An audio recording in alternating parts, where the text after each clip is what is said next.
یاریەکانی هەفتەی شەشەمی خولینابی باسکەی کوردستان هەردوویانەی قەڵاو زاخۆ لە یاریی یەکجار بێز و لووتکە بێگەشتن. یاریزانانی هەردووانە لە تەواوی یاریەکە ئاستیان لە یەکەوە نزیک بوو، بەردەوامیش خاڵەکانیان یەکسان و لە یەکەوە نزیک بوو تا کاتی یاسای یاریەکە بە کۆتا هەردووانە بە 74 خاڵ یەکسان بوون. بە ناچاری پەنابرا بۆ ماوە یەکەمی زیاتکە کە 5 خولەک بوو، هەردووانەش یەکێش خاڵیان خستە سەر خاڵەکانیان و ئەنجامی یاریەکە بوو 82 خاڵ بۆ هەردووانە.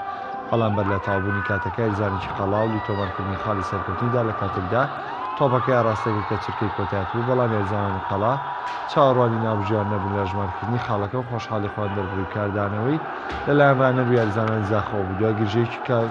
کاتی لە نێوانیان و چاوەڕوانێکی زۆر بڕیاردرا بە ژمارنەکردنی خاڵەکە و کردنە دەروی یاریزان بەسەن لە یانەی قەڵا ڕانەری یانەی زاخۆ. ماوەی دووەمی زیاتکە دەستی پێکرد و زاخۆ توانی سوود لە هەوڵەکانی قەڵا وەرگێت و زۆرترین خاڵ کۆبکاتەوە. بەنجامی 100 خاڵ بەرامبەر بنەوە 1 خاڵ براوە بوو. منجامە زاخۆ پێشەنگی خولەکەی پاراست بە 6 بردنەوەی بە دوایەک و 12 خاڵ با تەنیا لە پلەی یەکەمدا و یاریدا توش شەڕیەکلاکردنەوەی نازناوەکە لەگەڵ دوو بەز دەکات کاتێک دەبێتە میوانی قەڵاش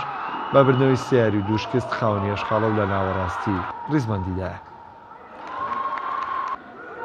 راستی که از اولی پیروزبایی دستخوشی یاری زانت کم رسیده که راینرید کم و خرواسا جمهوری خوشتی به خلق زاخود کم پیروزبایی کم یعنی راستی فوز که گلم مهم بی گرنگ بی یعنی راستی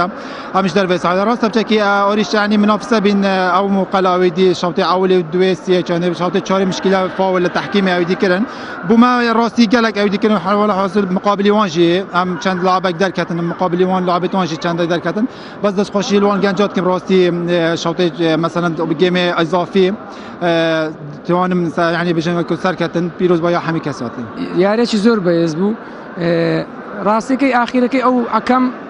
تشاستاز باسم كده حكم نعقينيا استيان لبيروز نبو